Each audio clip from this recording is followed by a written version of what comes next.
لیکن 1.25 سال میں 1.5 سال میں 1.25 سال میں اللہ اس کو قرآن کا حافظ بنا دینا۔ سبحان اللہ کی آواز تو آنی چاہیے۔ سبحان اللہ۔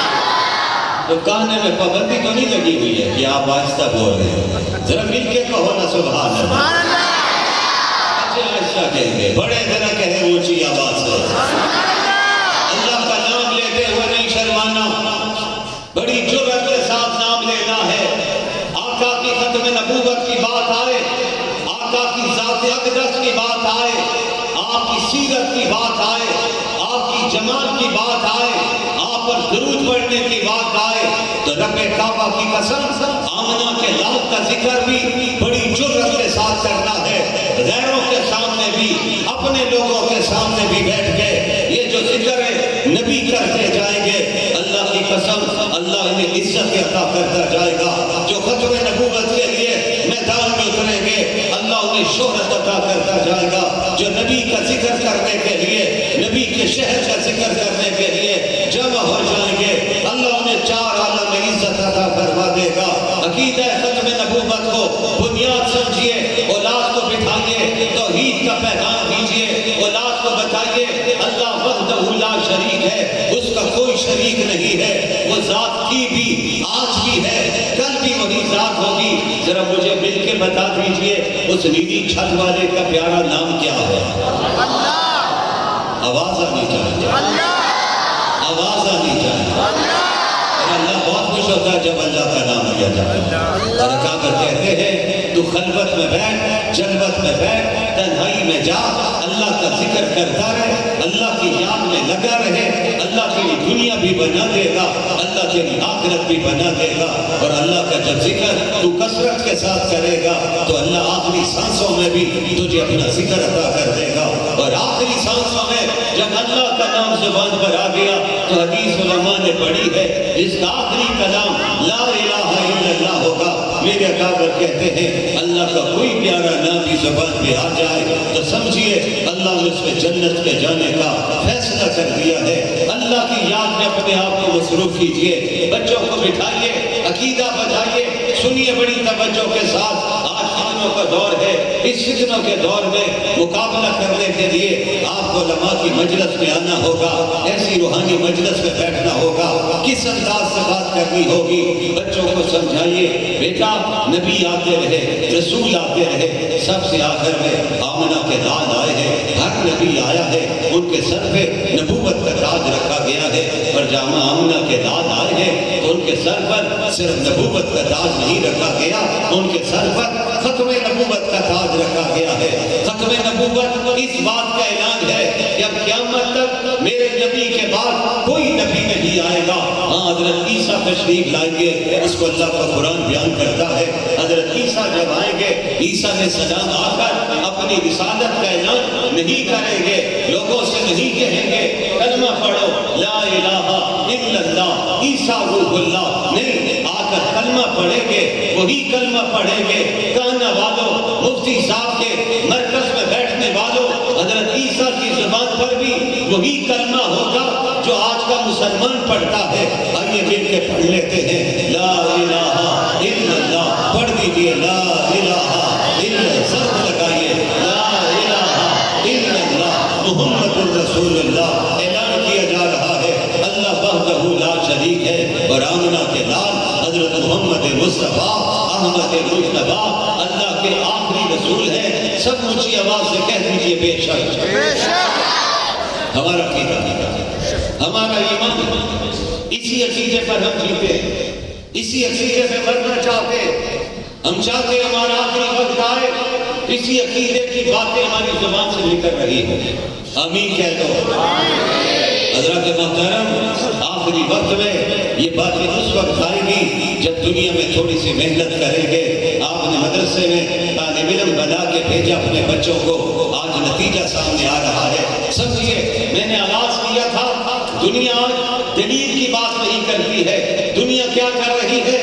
ذرا توجہ کیجئے۔ ابھی آپ نے دیکھا سویڈن میں انہوں نے ہمارے قرآن کو جلا دیا، انہوں نے ہمارے قرآن کو فضا میں اڑا کے پھینکنے کی کوشش کی ہے۔ قربان جاؤں میں اللہ پر، دشمن چاہتا ہے قرآن مٹ جائے، دشمن چاہتا ہے قرآن کی آواز مٹ جائے، دشمن دور سے حملہ آور ہے، کیونکہ دشمن کے پاس اب دلیل کوئی نہیں۔ میں اسی دشمن کا اگر یہ کہوں تم غیرت مند بنو، ہمارے مقابلے پر آؤ، تورات کا حافظ لاؤ، انجیل کا حافظ لاؤ، ارے زبور کا حافظ لے کر آؤ۔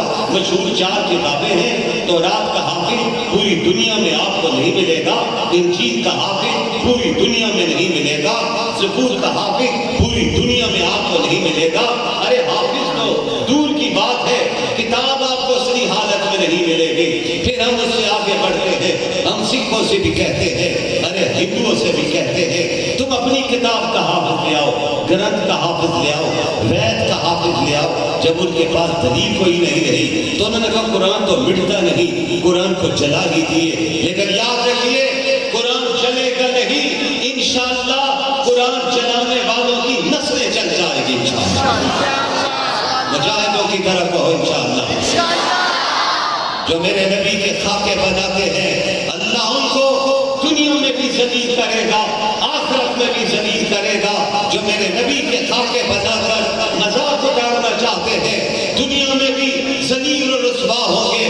قرآن جلانے والوں یاد رکھنا انشاءاللہ تمہاری نسلیں بھی دنیا کو جلتی ہوئی نظر آئے گی، اور قرآن کی آواز آج بھی گونج رہی ہے، اور میرے قرآن کی آواز انشاءاللہ قیامت کے دن تک گونجتی رہے گی انشاءاللہ۔ گونجے بھی نا انشاءاللہ۔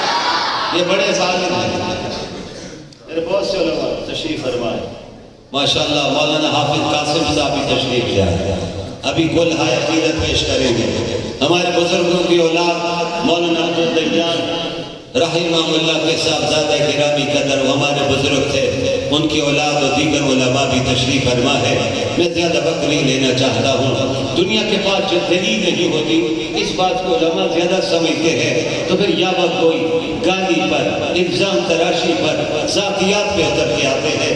آج ان کے پاس دلیل کوئی نہیں، پورے جتن انہوں نے کیے ہیں، لیکن کوئی کچا پکا حافظ بھی لانے میں کامیاب نہیں ہوئے ہیں۔ اور قربان جاؤں آج کے دور پر فتن میں، آج ہمارا معاشرہ دین سے، مجھے بڑی معذرت سے جملہ کہنے دیجئے، ہم دین سے دور ہوتے چلے جا رہے ہیں۔ دین پر دنیا اعتراض کرتی ہے، ہم خاموش ہو کے بیٹھ جاتے ہیں۔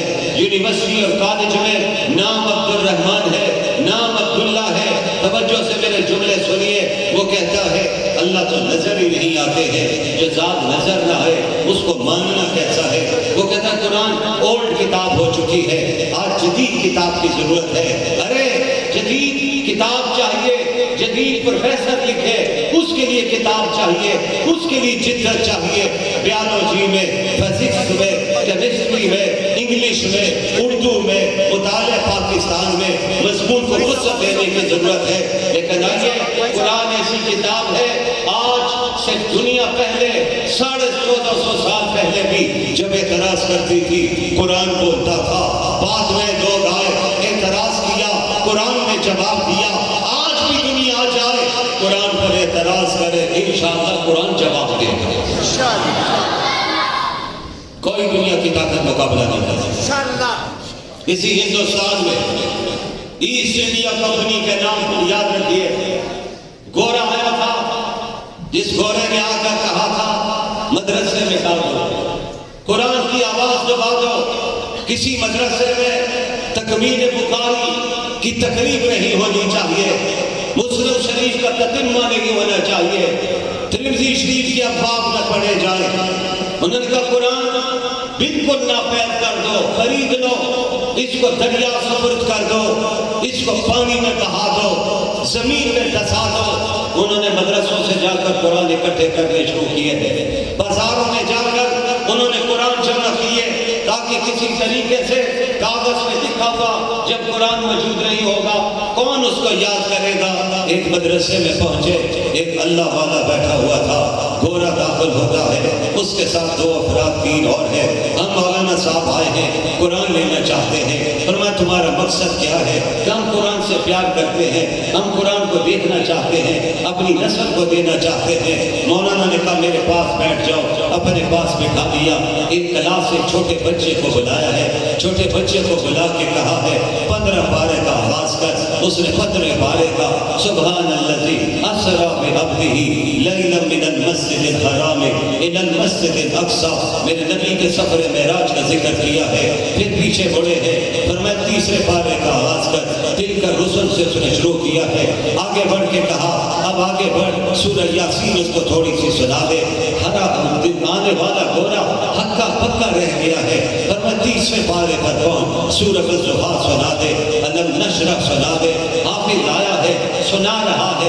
فرمایا پھر پہلے پارے میں آ, سورہ بقرہ سے آغاز کر. اس نے جب یہ منظر دیکھا رونگٹے کھڑے ہو گئے, سوچنے لگ گیا ہے. مولانا نے جواب پریکٹیکلی دیا ہے. فرمایا یاد رکھو ان اولاد پر لکھے ہوئے شاید تم قرآن کو مٹانے میں کامیاب بھی ہو جاؤ گے, لیکن یاد رکھنا جو اللہ نے ان بچوں کے سینوں پر قرآن کو نقش کر دیا ہے اسے دنیا کی کوئی طاقت بھی مٹا نہیں سکتی. میں آپ سے پوچھتا ہوں مقابلہ ہو سکتا نہیں؟ ہندوستان میں شاہ عبدالعزیز کا دور ہے اور تاریخ اور عجیب بات لکھتی ہے.